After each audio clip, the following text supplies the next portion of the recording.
technology, work, family life, religion. These are the major instrumentalities that shape us. Schooling is an important one. Sometimes we act like it's the only one, and we have an overly narrow scholastic mindset. We want to expand that and say formation is life-wide in addition to lifelong. We want to look at how people are formed throughout their life. And for example, my early scholarship was about the philosophy of work. How does work form us? So we often talk about preparing people for work. And when you say vocational education, most people will assume you mean, how do you train or prepare someone for a specific job?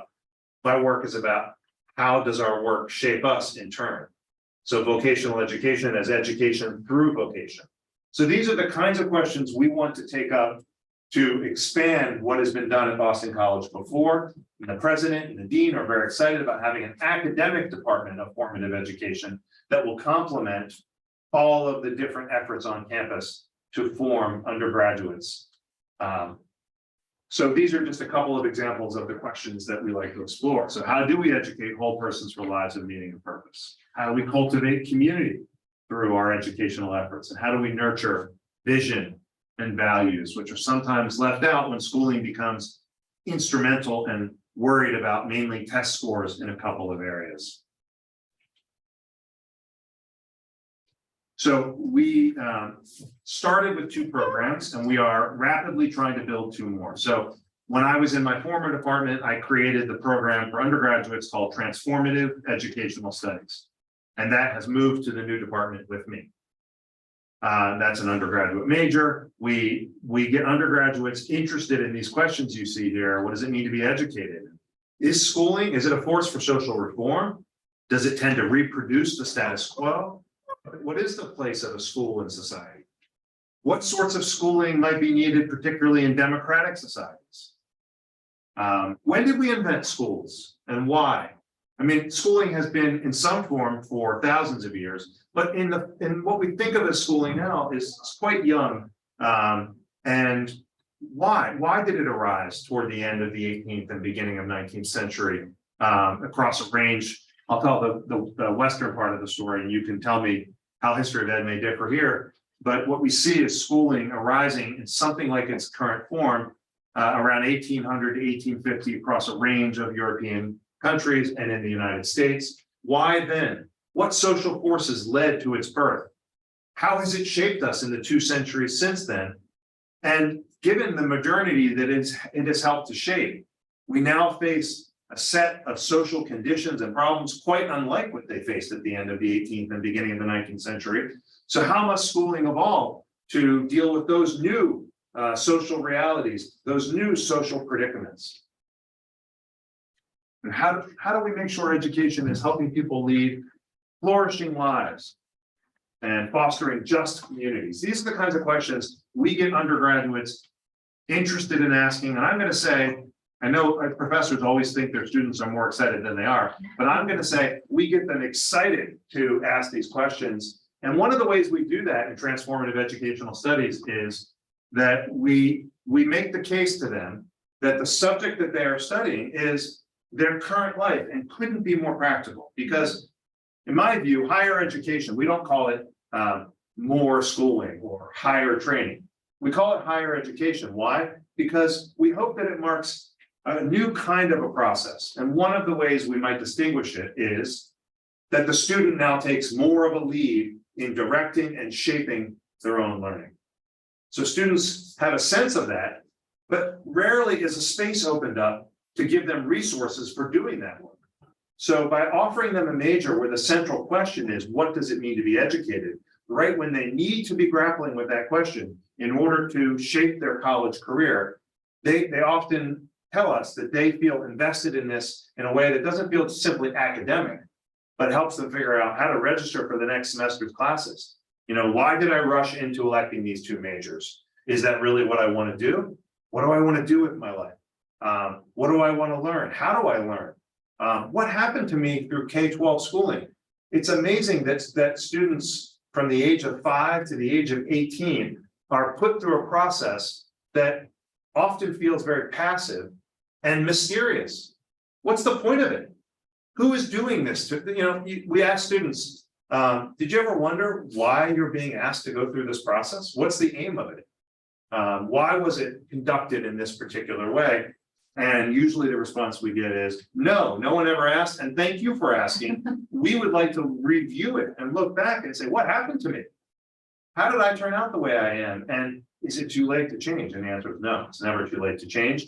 That's why we call ourselves Transformative Educational Studies. So that's the heart of our new department, is this undergraduate major, which is now just a couple of years old, but already has 60 majors and serves hundreds of students from other departments in its introductory classes. And it's on the strength of the popularity of that major that I think partly the department was able to be launched. And we're planning to expand it and revise it now that we have a rather different faculty behind it than we did when it was in its old department.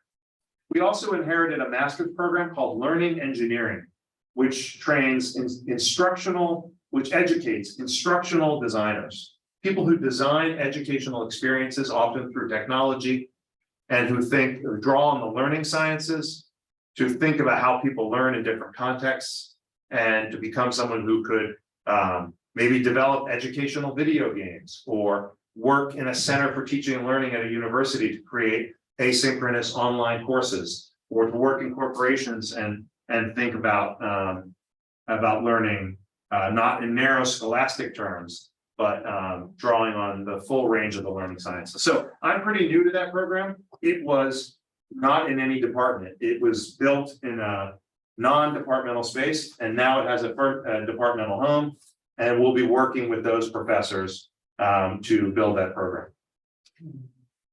So here we are. I'll get to Scott in a minute. Scott is an affiliate faculty member of my new department, and his home base is in the psychology department called Counseling, Developmental, and Educational Psychology. So this slide shows our regular faculty that concentrate in our area. I mentioned them all to you, I believe. I didn't mention Dean Stanton Wortham, who I believe you may have met on other occasions. And in fact, he may have gone over some of the same material. I hope it's not too repetitive. He's mainly a dean, but his faculty appointment is now in my department as well. So there they are. And here's our affiliate faculty. So you'll recognize some names here. You may know Professor Tuk-Soon Kim. She is an affiliate faculty member of my department while having her primary appointment in teaching curriculum and society. There you see Professor Scott Sider is one of our affiliate faculty members. We have some from psychology, some from leadership and higher ed. From each side, in fact, Professor Martinez Alaman, who's also our associate dean for faculty. She is from higher ed, whereas Professors Lowenhaupt and Scanlon are from educational leadership. We also have some people from outside the Lynch School. Claire Foley is the associate director of a wonderful program called City Connects, and has an instructor appointment in linguistics. And Eric Owen runs the program in international studies and has an appointment in theology. So that even expands what I said before about the range of interdisciplinary in our department. It's almost like, do you know the myth of the story of the Tower of Babel? Everybody speaks a different language. How do you talk to each other? It hasn't been a problem so far, but it's almost like that. I mean, Eric thinks in theological terms, or in terms of international politics, and Becca thinks about leadership, and on it goes. So interdisciplinary. Just a quick chance to brag about we produce a lot of scholarship in our department. These are just representing just 5 of our faculty members, some of the books that we published. And now let me just give you a sense of how we think about that interdisciplinarity in terms of questions and areas. So one way we're dividing it up right now to make sense of how we fit together and the work we do on the new website is to think of it in 3 areas that I'm calling the formative humanities, anthropology and cultural psychology, and developmental technology and the learning sciences. I already mentioned this idea that we don't believe that education can ever be simply a technical matter of finding efficient means to given ends, but it calls for judgment. Now, judgment is neither fact nor mere opinion. Judgment is that crucial middle space between fact and opinion, and it should be collective and democratic, but it calls for judgment about the worthiness of the ends themselves. So we ask these questions that I mentioned before, and I think to do justice to these kinds of questions, you need an interdisciplinary approach. No one discipline will be able to alone handle the questions about the worthiness and nature of the aims we pursue in education. Similarly, we think that education, it goes beyond a transmission model. So that's sort of part of an article of faith for us is that while you can think of education as a process of transmission from teacher to student of discrete or separate pieces of knowledge or skills, that in fact, education ultimately encompasses a transformation of the whole person. And our argument again is that only an interdisciplinary approach will help us see the full scope of our humanity. If you want to educate the whole person, you need to understand that's a slogan, right? The whole person. Sounds good. What's a whole person? What are we made of? What are the different aspects of our humanity? There are many rival accounts of the nature of the soul or the person or the psyche. I've lost it there. I don't know how to get it back. Okay, still here. That's fine. No worries. So what kind of beings are we? What are the different dimensions of a human being? We have an intellectual dimension, an aesthetic dimension, a moral, a civic, spiritual. You need multiple disciplines if you want to bring this into view. Another way to put that is, how can you pursue the development of whole persons if the academy itself is not whole? The academy is a Tower of Babel. The discourses in one department and in another don't necessarily connect. Where is the space to see the wholeness of human being and human flourishing? Only an interdisciplinary space, our argument would be, can bring that into view. So the formative humanities, here are some ways of describing what they contribute. I mean, each of these disciplines, I think, has a particular role to play.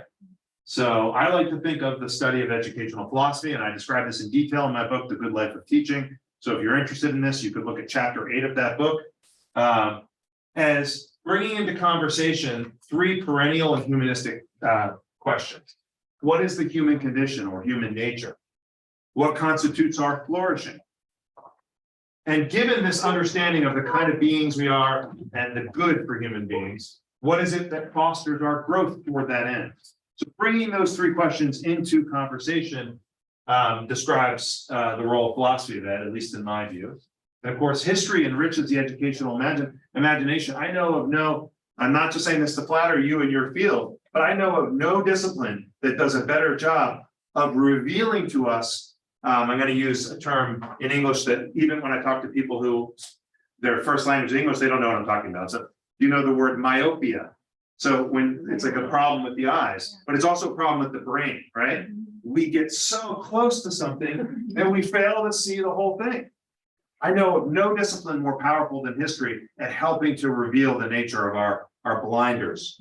That sense of parochialism where we mistake some value or trend or something in the present as if it is just part of nature itself, and helps us step back. So through exploring different traditions of formative thought and illustrative examples of formative practice, the educational imagination is expanded and enriched through history. And working with my colleague David, he's convinced me that in addition to all the great work in psychology, we need an intersection of psychology and the humanities, because psychology has drifted away from it. Maybe Scott will tell me whether he agrees or disagrees with David on this point, but to some extent, the argument is psychology has drifted away from its humanistic roots. Once philosophy and psychology were together, you read Plato, it's an inquiry into the nature of our psyches and its philosophy, but they separated around the late 19th century. They began to separate into a purely empirical field and to theories about human nature and the soul and whatnot. So the psychological humanities bring them back together. And I think their expertise is that through literature, through discourse around therapeutic discourse, clinical vignettes. They disclose something of the lived experience. What is it like to be a person from the inside out? What is it like to, I have a doctoral student still finishing at Illinois, who actually is from here. She went to Ewha Women's University, took one class with Professor Kwok. Her name is Ji Young Lee. Her dissertation focuses the importance of grappling with suffering in education. The experience of suffering, do we sometimes overlook that? And do we embrace positive psychology? Smile, everybody. Let's be positive, okay? Let's be positive. But also inside we suffer. How do we study that as part of our formation or block the formation? So that's some of the contributions that the psychological humanities could play.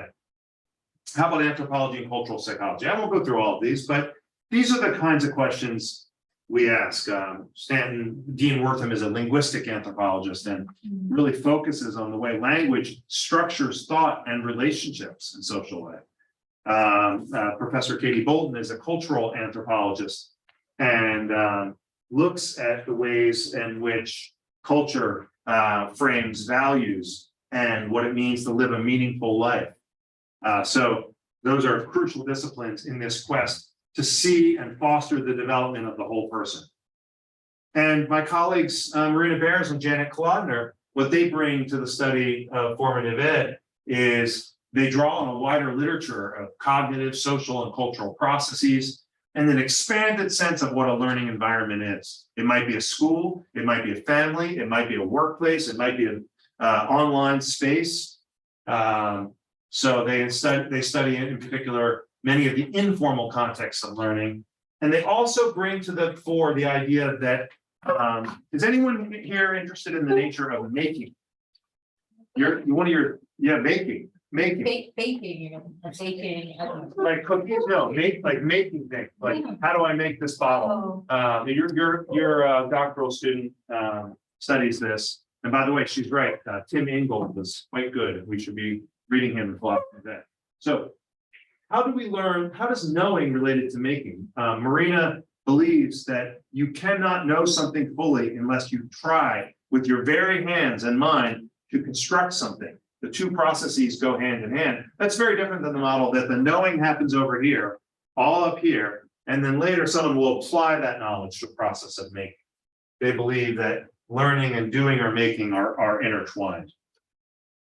All right, so maybe now is a good time to ask you to say how some of our collaborations with your department fit into this. Does that sound good?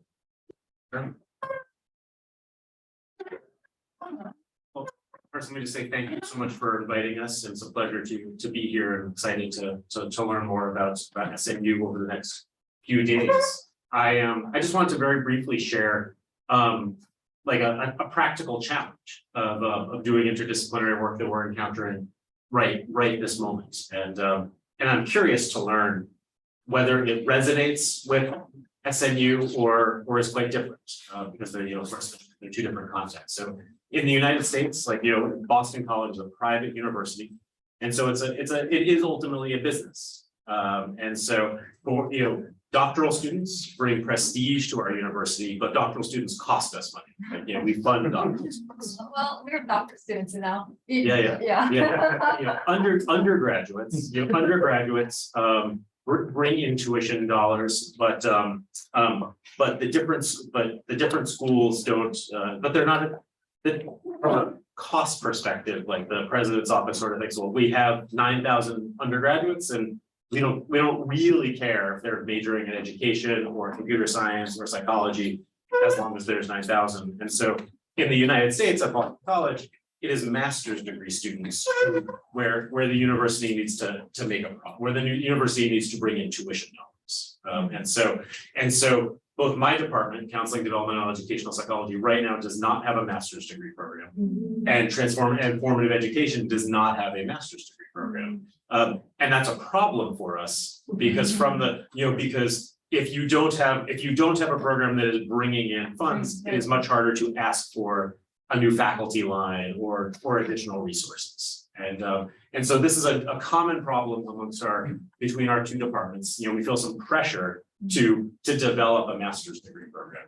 And so an idea that Chris and I started talking about was this in terms of thinking about what is at the intersection of psychology and formative education. And one idea that we are talking about is a master's degree program in what we call social emotional learning. Which is thinking, sometimes this is referred to in education circles as what are the non-cognitive skills that contribute to student success, like whether that's self-awareness, self-discipline, relationship skills. Sometimes those are referred to as soft skills or 21st century skills, but it would seem that there's sort of some overlap between psychologists, some kind of psychologists being interested in everything from motivation to perseverance to perspective taking and formative education. And so we're starting to talk about could we combine together to jointly hold a master's degree. And the practical challenge that I wanted to share with you is just this very past Friday before we got on a plane. My department had a meeting to talk about this possibility, and the big concern was would we sufficiently get credit from the university for the program, or would it be seen as would it be seen as that is formative education's program and we would sort of be forgotten.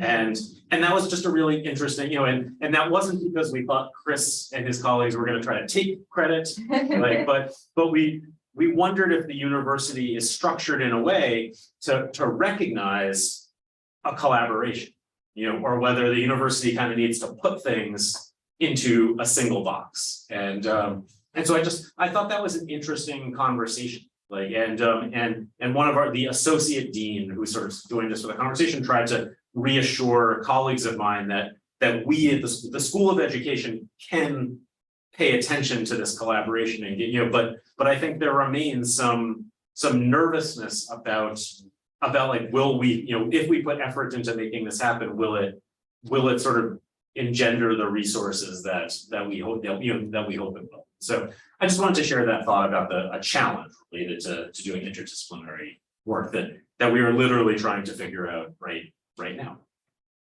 Thanks. And I'll just say a little bit more and then open it up for dialogue. So, I think that the model that the traditional model is thinking about educational studies as a series of disciplines, and it's like the key word here really is that and, right? Which separates the two. And they're also separated from each other. The list could have been longer than that.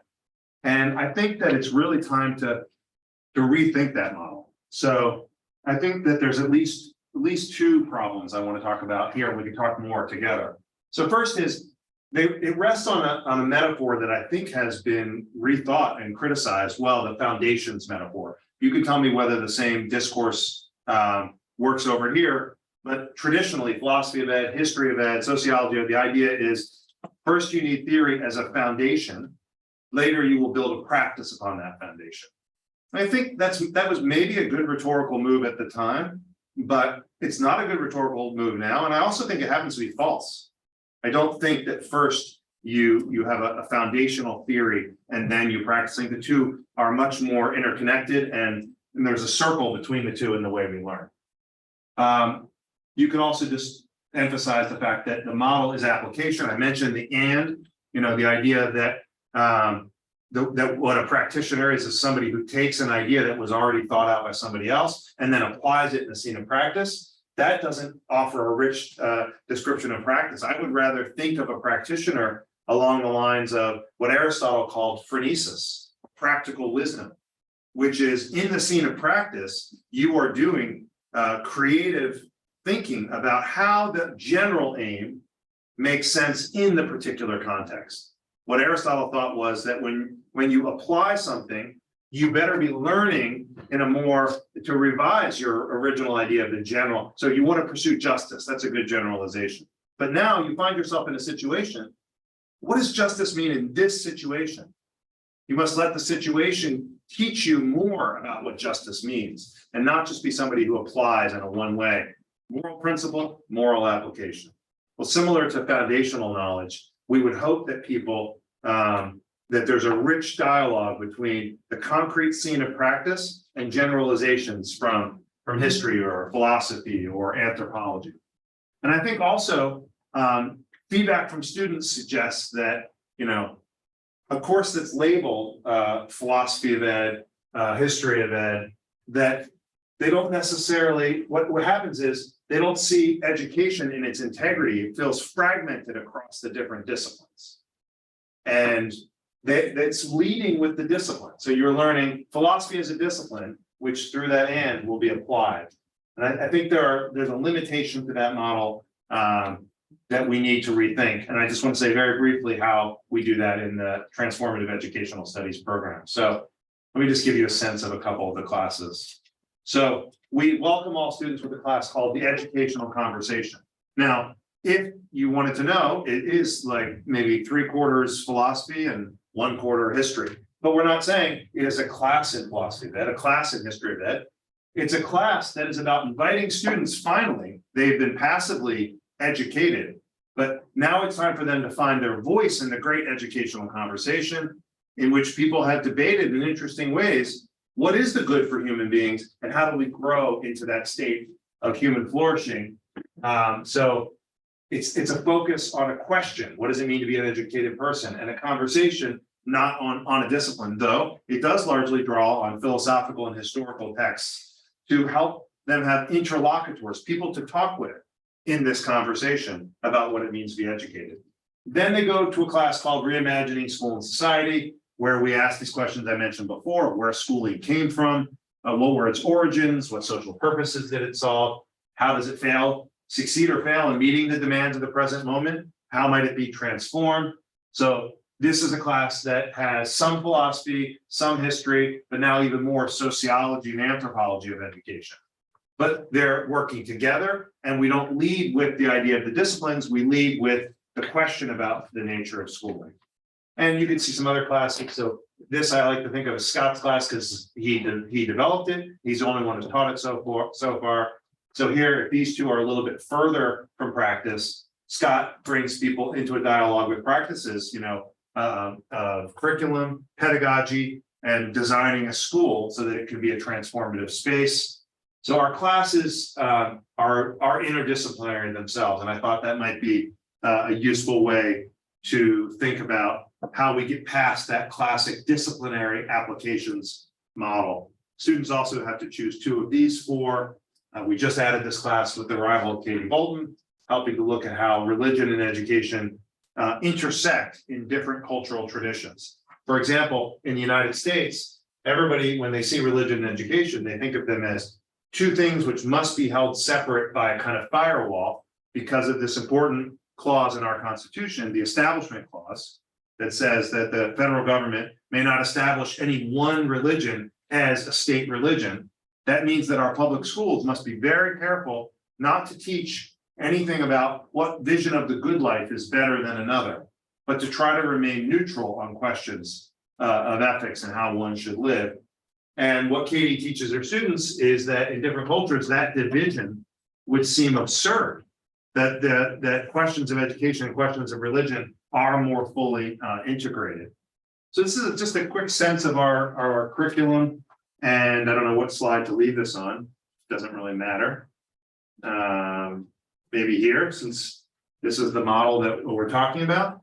And yeah, so now I'd love to hear your thoughts and have some conversation. Thank you, Chris. And now it's time to discussion. So any question, probably we may have a question because we suffer from the same problem as well. We try to come up with a new paradigm on dedicated curriculum, argument education. So, I'm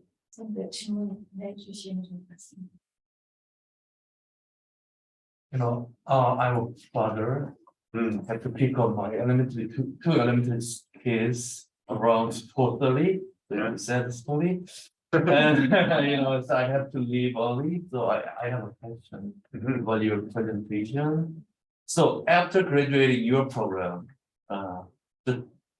some alumni or students, what specific specialty or any other competency they have, and where they can they go to the labor market? Mhm. The $1 million question. I'm just kidding. No, it's a great question. And no longer seems to work.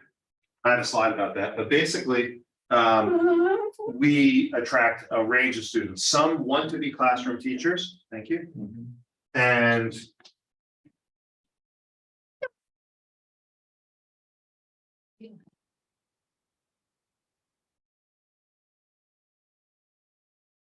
I don't have a good slide on this, sorry, I thought I did. Let me just give the answer without a slide. We don't always have to have a slide for everything, right? Okay, so some of our students, they want to be classroom teachers, but they do not want to try to fit the licensure process into the 4 years of undergraduate education. They want to pursue teaching jobs that don't require licensure, or more often to do a 5th year licensure program, a master's or other 5th year program. Some students want to be educators, but they don't see that as only being classroom teachers. They want to be the person in whatever organization who is thoughtful about how human beings develop. So I see you look skeptical. Let me tell you more about that. So we've had one graduate so far. We're only 2 years old. We had someone transfer in as a junior, finish in 2 years, and she has just gotten a job in a prestigious law firm in New York City in human resources, because this law firm was looking for someone to take the lead in thinking about how do the partners of that law firm and all the associates, how do they continue to develop as human beings?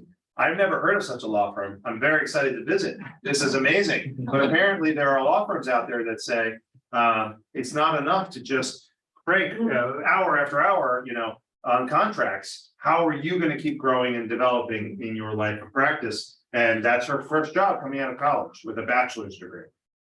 So other people, maybe they want to go to law school, but they want to focus on education law. Maybe some want to be journalists, but they want to have an education beat focus. We have people who are interested in policy. They want to go into think tanks or work for foundations or state boards of education. Others may want to go into curriculum design and development. Some might want to do international humanitarian work and work for NGOs. So there's a range of things, but it's true. Our major does not have the advantage of a clear pipeline. So if you are pre-law, you know where you're going. If you're pre-med, you know where you're going. It's more complicated in our case, but we have gotten a lot of interest.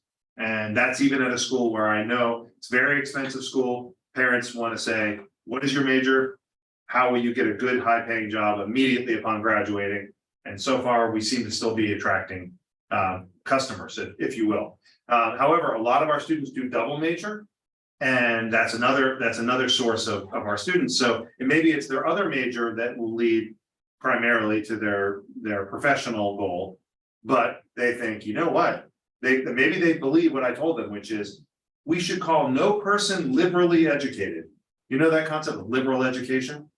Liberal arts. Yeah, liberal arts education, but the idea of a liberal education is you're educated as a person, all the parts of yourself, and not just for a specific career and so on and so forth. Call no person liberally educated who has never reflected in a serious way on what it means to be educated.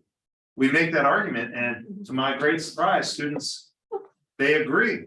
And they say, whatever else I do with my life, I want to spend, these questions matter to me. Because remember, I answered your question. I was honest, I answered the question, but now I want to push back and say, isn't it also possible that another reason to elect the major is because these are the questions that matter most, and I would not live a full life without delving into them in a deep way. We don't want to forget that other rationale for what we do in the undergraduate years, right? Even though jobs are very, very important, there's also another reason why you make any of your choices, which is you're trying to shape yourself to live a meaningful life.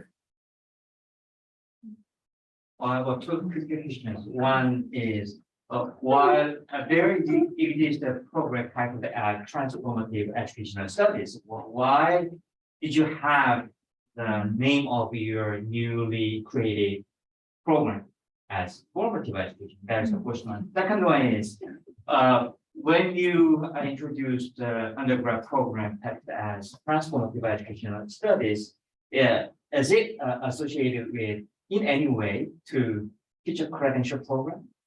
Okay, so let me take the second one first. So, no, we do not help students get licensure.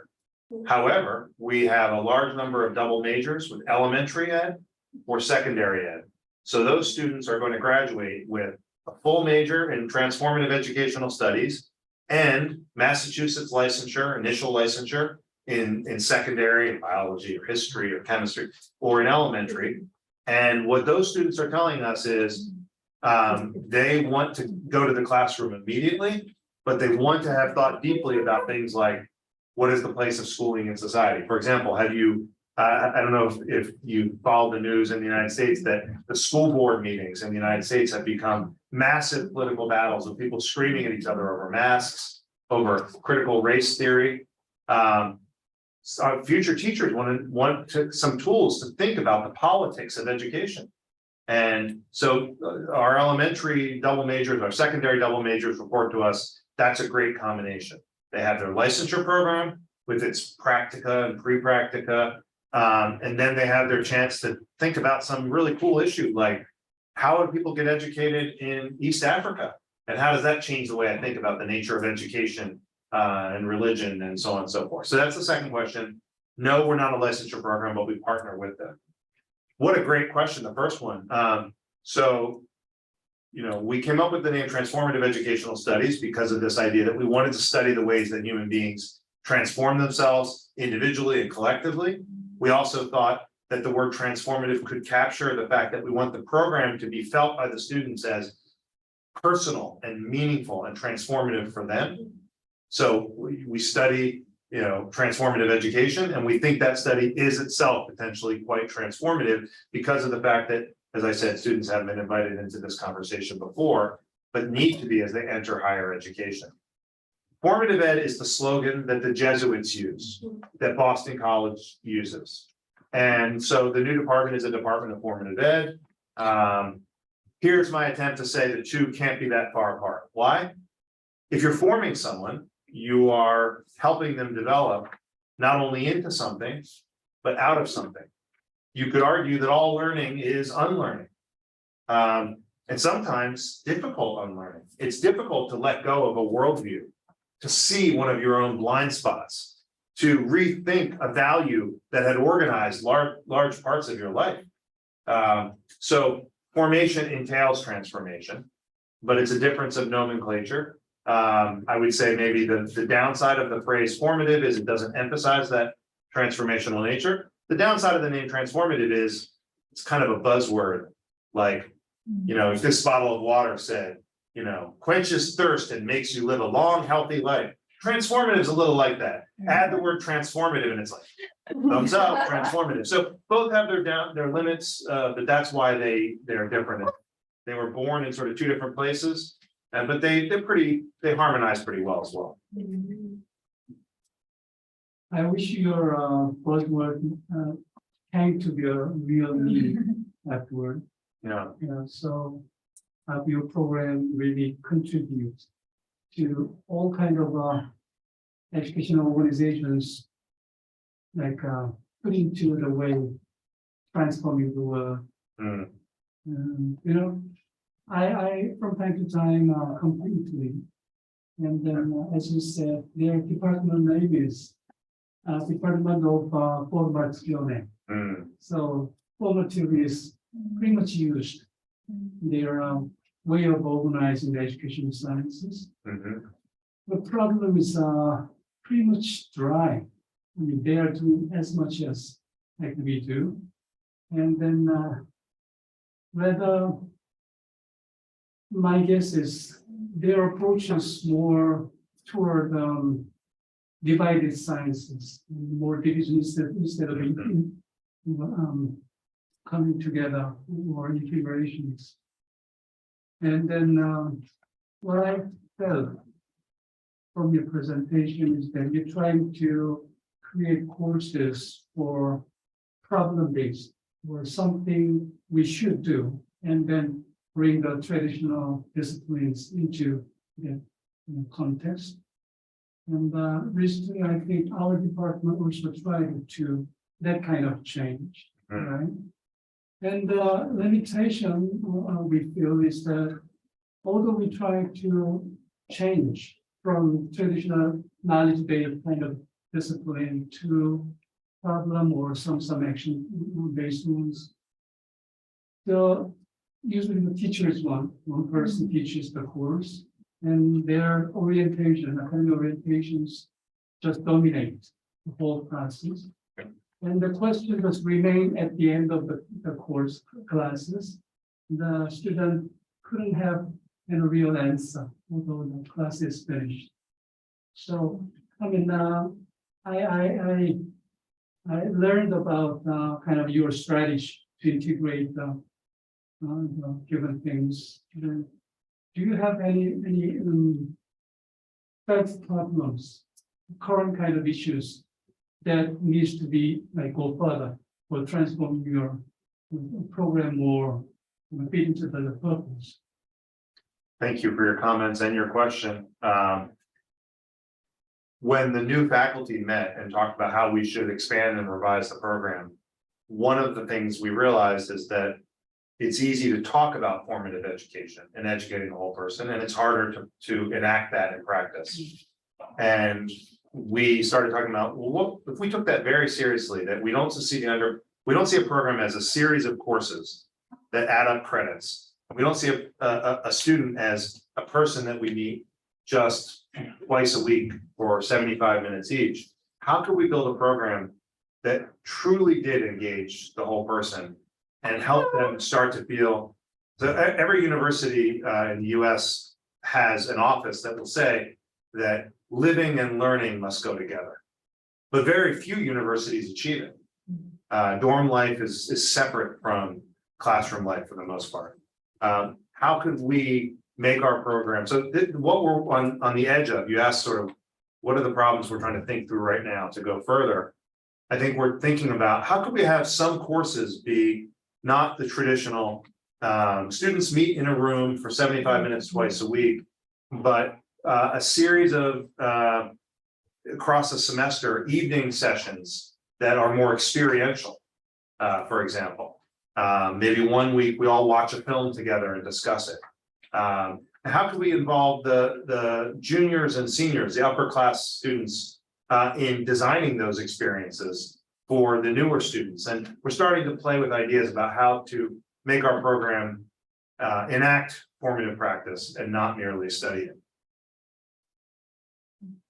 But as you say, it is a focus of our program already to focus on problems and not simply texts or methodological tools. So for example, one of the things we discuss in our classes is humans' relationships with technology and how we need to rethink whether or not we really want to let these tools that we designed to make our lives easier now lead our lives for us in various ways, right? Technology, we think of it as a tool that answers to our purposes, but I think the wiser diagnosis is that technological tools have their own purposes embedded in them, and we often passively live out their purposes. So this is the kind of thing that we get students thinking about so that we get past some slogan like, make schools, every kid should have a handheld device.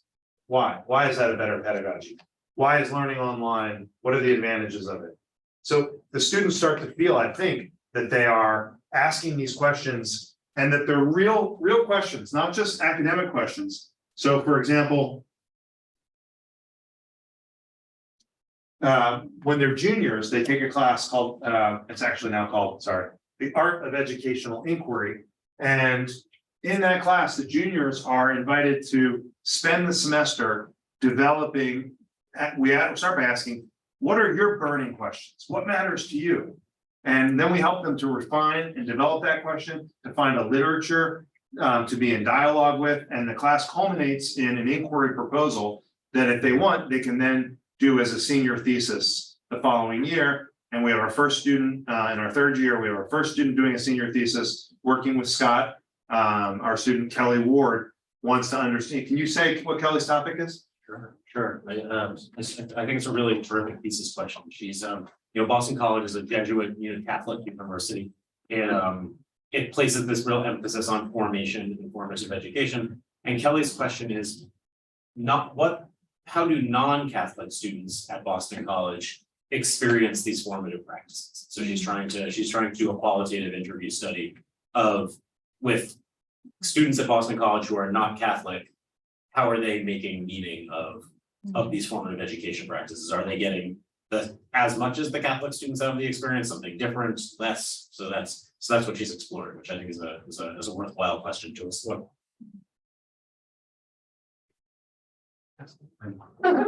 Both of you belong to Lynch School of Correct. You belong to undergraduate unit or graduate unit, or are you only belong to college of education? We're not divided by undergraduate and graduate. So each individual department has programs. Most departments have both kinds of programs. So there's not like a graduate faculty and an undergraduate faculty. I mean, informally, some people only teach undergrads and some people only teach doctoral students, but that's just the way it worked out. It's not because we have two faculties. Okay. In some universities, they provide different programs for graduate level from the undergraduate level. Because the undergraduate level is basically a little bit bigger side and is including many student area. But the graduate education is focusing on specific field of study, right? Of course, the programs are differentiated, undergraduate, and then even subdivided masters, doctoral. So the programs differ, but Scott could teach an undergraduate class for transformative educational studies, and then you teach a doctoral class in research methods class for us. Right. So all I was saying was the faculty are not divided. You don't have an appointment just as an undergraduate or graduate. So faculty is a unit of faculty members community. Faculty members organization is faculty actually, and then undergraduate program and graduate program is a little bit different from the faculty unit. Because We're appointed to departments, and those departments have programs. right? So we're all Lynch faculty.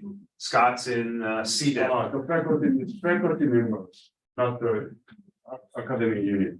In some Western society, they faculty instead of the department. Very different. Right. Some people are in the faculty of education. We are in the Lynch School of Education, and faculty just means we work in certain programs and departments and hold tenure and so on and so forth. So your hiring unit is your department of something. And then your each individual department provides program for undergraduate unit and graduate unit. Correct. So these are a little bit, how can I say it? The one single department provides some program for undergraduate and graduate program, and these are also belong to your own specific department, right? Yes, with the exception of what Scott was describing, we're trying to explore one master's that would be between two departments, which will be the exception if we can make it.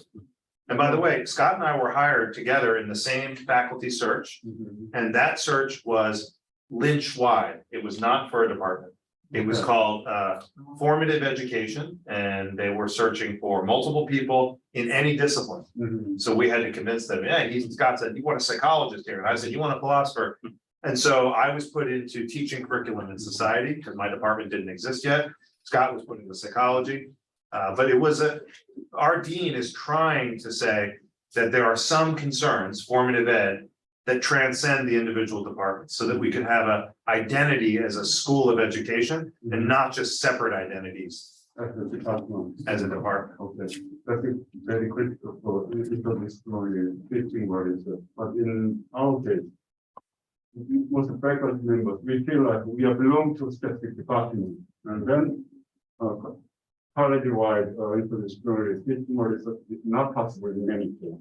Yes, and tell me more about why it's not possible. Or it depends on where you feel like you belong to some specific academic unit, faculty unit. Yeah. In our case, we are appointed as a faculty in a specific department. All right, So that hiring unit is faculty or department, and our assessment or reward system is basically based on department. Promotion is basically based on department. So that when we develop some interdisciplinary program Like us, global Okay. education. Oh, yeah. Okay, I'm not interested. I love the honesty. I am hired by this department, assessed by this department, rewarded by this department, although duty obligation given by this department instead of that interdisciplinary area. Mhm. So that although we believe that we have to work with other people in other departments or other disciplinary area. Because of the administrative unit, we are bound by this specific department. And then we have no freedom, no challenge. So they are little bit isolated from other. We are, faculty yeah. members, Yeah, right? yeah, and that's one of the things that. So I would like, okay, so that I would like that you are clear experience. How did you make it? It's not without strong political support or leadership. Yeah. From your college or from your own university. I just take a look at your university website and it advertise. You are the leader of the formative education, right? That means your initiative was strongly supported by university headquarters, university leadership, or college, Vinci College. That's So that all correct. I will ask you, how did you make it? Can I share one thought? Please. So I think in many, I resonate with what you are saying, because I think we have a similar in many ways, a similar situation. When Chris invited me to teach this class, which is not in my department, I said, oh, I would really like to teach that class. But when I went to my department chair, she said, why, like, that's not good for us. That's not good for me. Like, we're losing a resource if you go and teach that course over there. And I think what allowed it to happen, and I think you alluded to this, is that I could sort of say, well, the dean really cares about formative education. He wants this, and I think you could see, and the dean wants this because the president of the university wants this. And I think that I do think that leadership investment was what allowed me to nudge my department chair to let me teach a non-departmental class. I think you're right to pick up on all of that. Our problem is our leadership change every 2 years in the college. It is 4 or 2 years. There's no consistent university-wide leadership policy for transforming some specific academy. So do you provide minor to the undergrad student? We don't have a minor yet, but we are thinking of adding one. Okay, so in order to take a major, and you said double major, would take a whole huge numbers of credits they have to get through. So Can I tell you the number so you'll know? So it's 120 as an undergraduate, and the smallest a major can be, which ours is right now, is 30. So you have BC students who do 2 majors and a minor because they think more is better. So how many credits do you require for major? We require 30, some require 36, 36. some even go higher than that. Yeah. 선생님, 한 가지 신선생님 질문하는데 이 서울대학의 특수한 선택, 이 15개의 학과가 학부에서 교원을 양성하기 위한 대학으로 설립되어 있고 다 독립적이고 이 안에 하나의 학과가 속해서 학과는 데는 모르고 같아요. 근데 이게 우리 과만 그런 게 아니고 서울대학만 그런 Say hi to your kids. 일반적인 미국에서 스쿨 오브 에듀케이션이라고 college of education이라고 우리랑 구성이 좀 다르다. 그러니까 여기는 사범대학이 그러니까 학부 수준에서 교원을 양성하기 위한 대학으로 만들어져 있고 이게 일차적이 있고 사실은 그레이드 스쿨은 부차적인 성격이 있어요. 난 그걸 이게 확실히 다른 게 아닐까? 이분들 뭐할 것 같아요. 혹시 그 점은 조금 설명을 해줘야 되지 않을까? In our school of education, actually nationwide, school of education in Korea mostly, especially when it's national university, all the students are required to take certain credit teacher. That's requirement. So certain number of credits are always. So it's one difference from the situation. It's not that different though. It's also true for people who want licensure. And we are offering a non-licensure program. But as I said, some people double major and they do both, and there's room to do both. And other people say, I'll go get a master's afterwards and do all of that required coursework. Well, I think most professors are trained in the traditional model, like sociology and education and philosophy, Yes. history. And so everybody wants to keep their own area in academic terms. And I wonder, how did you persuade, or how did you get them participated in this big challenge? And I wonder what kind of incentive or what kind of strategy to make that happen. Yes, great question. So the situation of educational foundations in the United States is not good. There are very few places that, some places have no foundations people. Some places have one or two and they have to do everything, all mushed together, history, philosophy, sociology. So it's not like people were in a program of sociology of ed and we asked them to move. They were, in a department that didn't understand what they did. And asked, so for example, my colleagues Dennis and Cristiano and I were in teaching curriculum and society, and our colleagues said to us literally, what do you do? Because we're trying to fix the school on the corner tomorrow. Or they would say to us, where is your data? And I'm a philosopher, so I don't have any data, I'm sorry. So we were always on the defensive, trying to explain the value of humanistic educational study. So it was not hard to say, and in fact, it was with great excitement that we accepted the dean's offer to move to a space where questions of meaning, purpose, and value are central. Because then you spend no time defending yourself. It's understood that what a philosopher of ed does is valuable. For the first time in my career, I was at Columbia, then Illinois, now Boston College. For the first time in my career, I don't waste any energy explaining. Well, there's this guy, John Dewey, just read a couple pages with me. It'll be okay. I don't have to spend any of that time. And so incentive we don't really need an incentive because things were bad enough in the foundations. It sounds like here you have robust cultures of sociology of ed, philosophy of ed, history of ed, and But the he asking is that how will you persuade, as a philosopher of education, other scholars, in other field.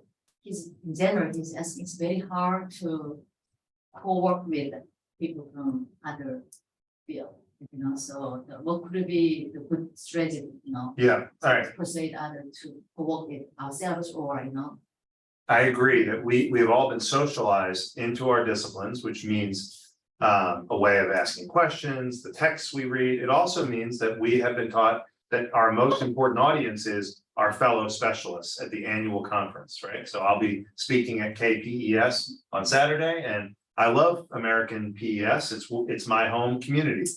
So how do you get people excited to also have a second set of conversations?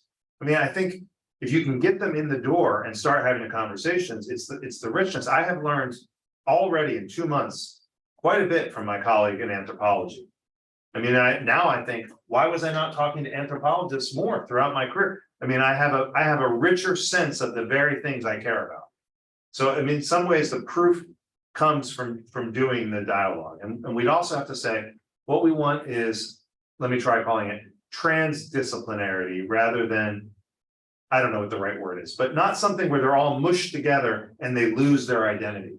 I'm a philosopher. I care about text, argument, concepts. Last night at dinner, I started trying to clarify some of the concepts about dinner, and everybody just sort of laughed at me and said, Chris, it's okay. It's okay if there's somewhat of a little blurry distinction between this and this. but that's my I wouldn't accept being in a conversation where nobody knew the difference between a good philosophical argument, a good historical argument, good sociological argument. So we're not going to let the disciplines lose their identity, but we are going to invite them. We're going to invite them to expand their identity in dialogue with each other. And now I'm just sort of saying more transformative, thumbs up, it's my speech.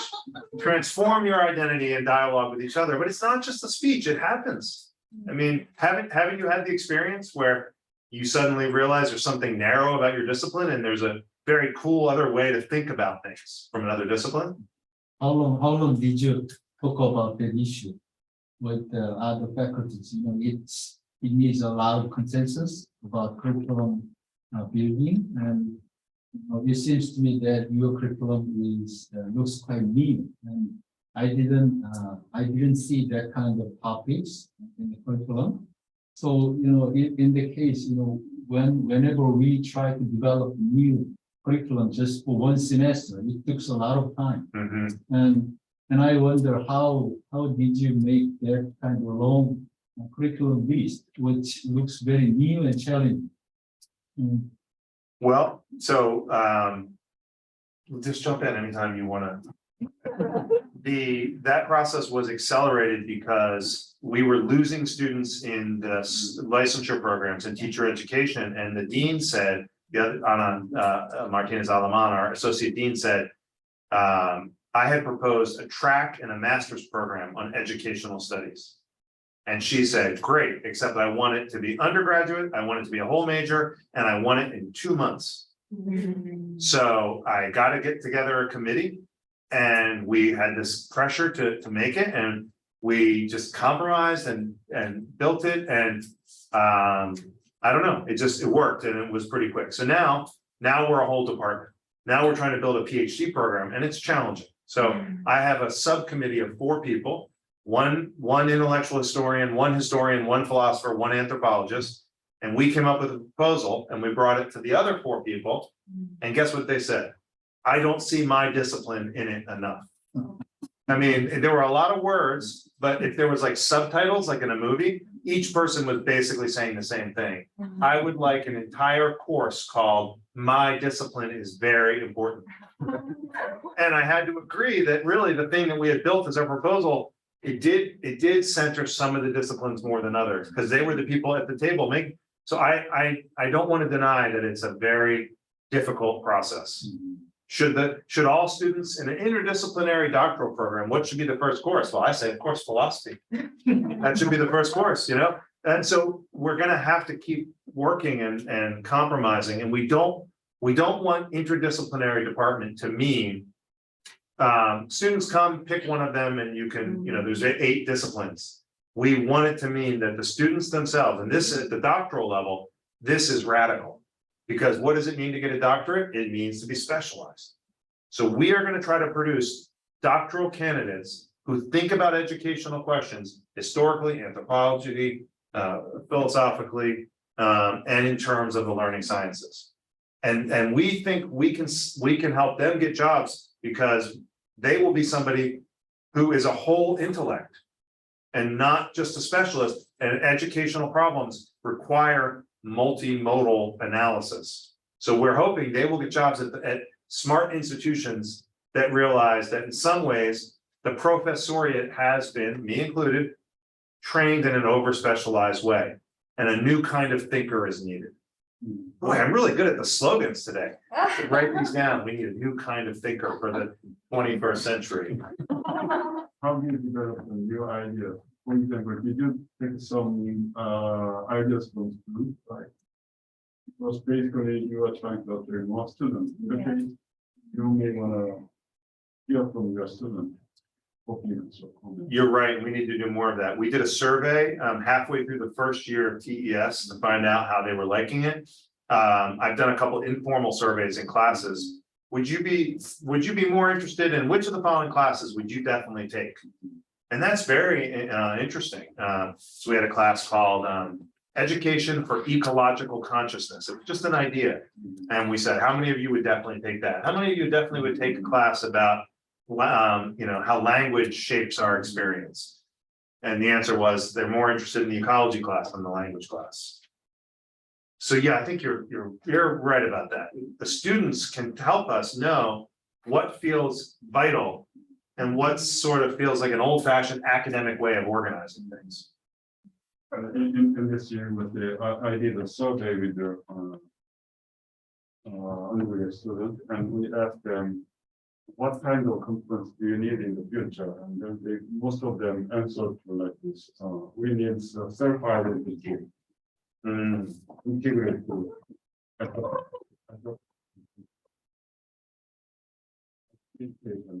with the leadership. These are answers from inside. And then 10 years ago, some faculty member professor, they either in the survey to faculty members, they answered like disciplinary knowledge, subject knowledge, most important. Creativity, communication, something like that. The other one might be leadership or something. So you see for the professors, our mentality is, we are basically trained in the specific discipline area, and my discipline, my knowledge, my subject is the best one, and students should learn all about it. Yeah. That's our mentality. Also, very smart. They're smarter than us, and that's really what they need in their life. Just a quick response, and I know some of you want to ask a question. Quick response is, in hiring new faculty, look for people who are smart in their discipline, but some aspect of their training connected them to this sort of broader set of formative questions. So Katie Bolton, we just hired, she is as good of an anthropologist as anyone in the world. And she's always thought of herself as studying questions that are about human formation. And not, so she thinks of first and foremost, how do people make sense of the world? How do they develop spiritually and morally? And so we saw in her somebody who knew that she sort of was partly in moral development, partly in questions of religion, and partly in questions of anthropology. So you could do that at the hiring. It's too late for all of us, we were trained, but we can look for new people who already get that interdisciplinarity. But you were wanting to ask something? Well, actually, yeah, because I really liked what Professor Shin pointed out. And as a person who graduated from a liberal arts college in the States and came here for my master's and PhD, and our PhD program is actually the interdisciplinary program, which Professor Yu is within us. I just wanted to maybe provide perspective from a student, side, which is I have a lot of complaints about our program. I have to be honest, but one of the things that I really like about my program is that we only have 4 core courses, and one of which is an internship. So there's a lot of room for us to, because our research interest is so different, even though we're in the same department. One of the things I really like about my program is that the students have freedom to take courses outside of our department. So I actually take courses from College of Agriculture and Life Sciences and stuff like that, that are related to my research area. And so I thought maybe, I don't know how you plan to have a interdisciplinary program for doctoral students in your college, but I thought if there's a room, more room for students to maybe take courses outside of the department, I think it would be really helpful for the students. And I understand that the context is very different in the US and in South Korea. So for example, I realized after I graduated from my college, I realized that going to my undergraduate school was not wise for me if I wanted to get a job in Korea. Because in Korea, it's more technical. And so liberal arts education, I don't think it is as appreciated in South Korea than in the US. People tend to go to more technical, business administration or engineering, where they can learn coding and programming. And so if I don't know, if there was some type of program that was more technical in terms of more useful and practical in getting jobs, I think that for a master's, because you were wondering. So then I think there will be demand from the students to go and enroll in your master's program. Want to say something about that? How we try to figure out?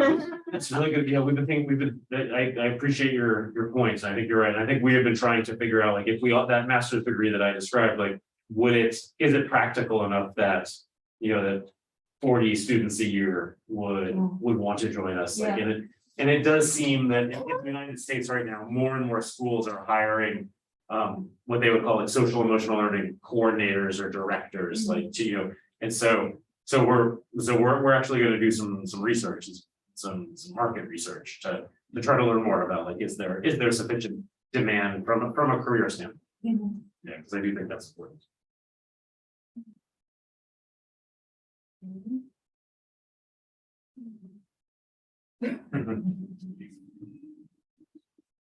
How about anybody on Zoom want to ask anything? Hello on Zoom. Hi. 선생님 질문 좀 질문이 네, 내용은 잘 모르겠습니다. English real Americans. Okay.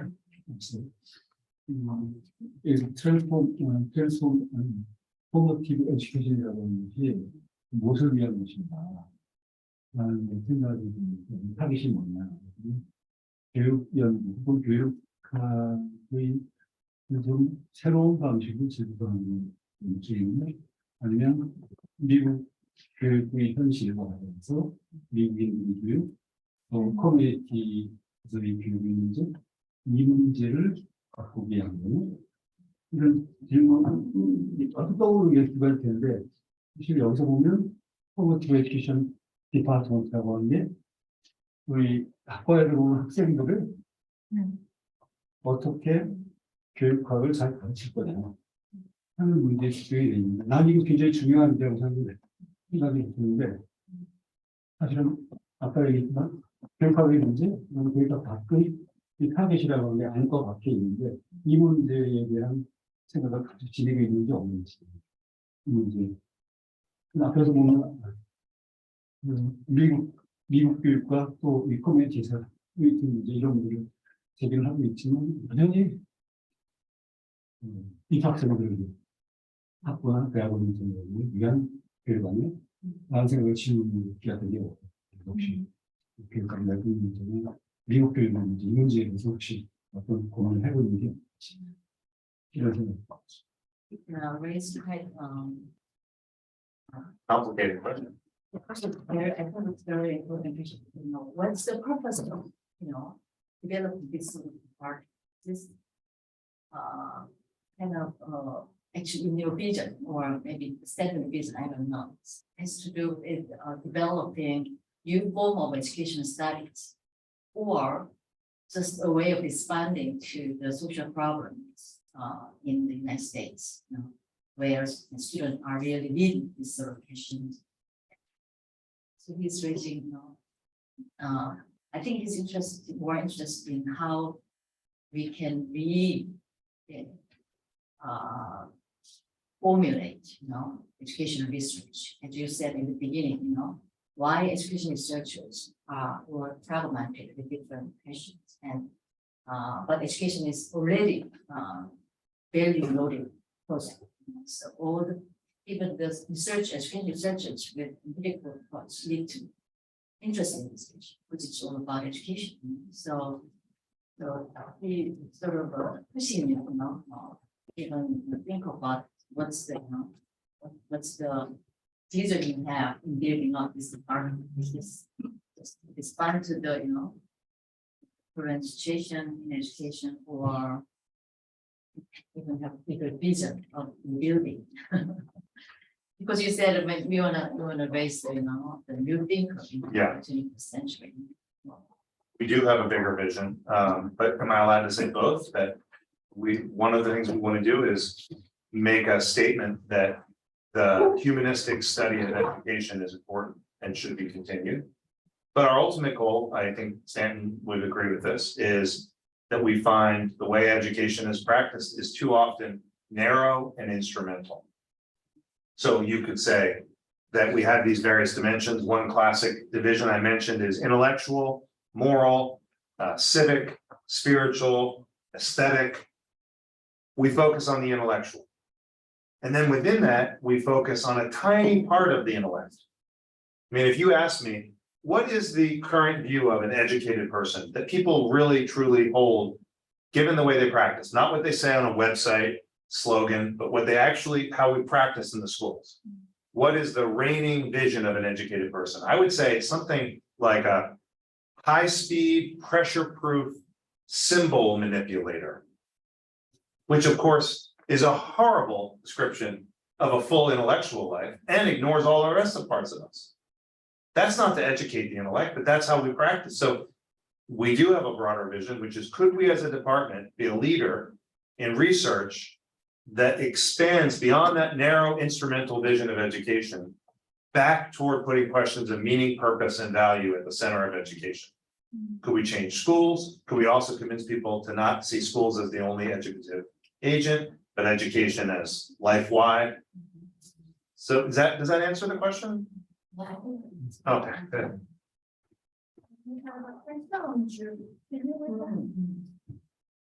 Yes. Can you read it? I cannot read.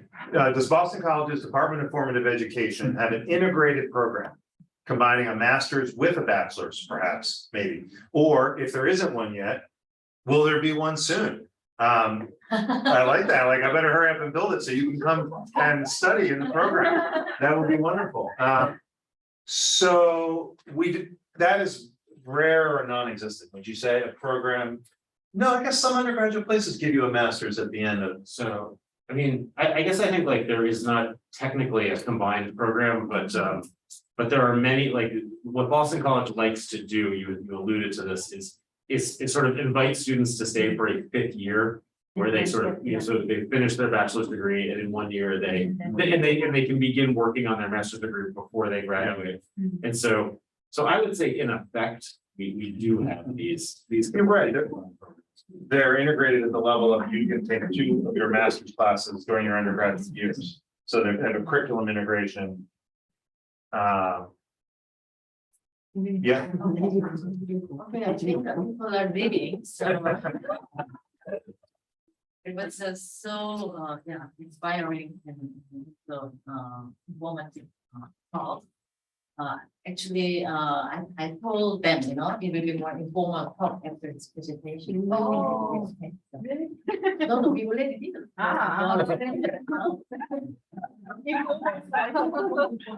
Anyway, thank you very much to the President Scott, and it's great to be here, and also we maybe thank them with big applause and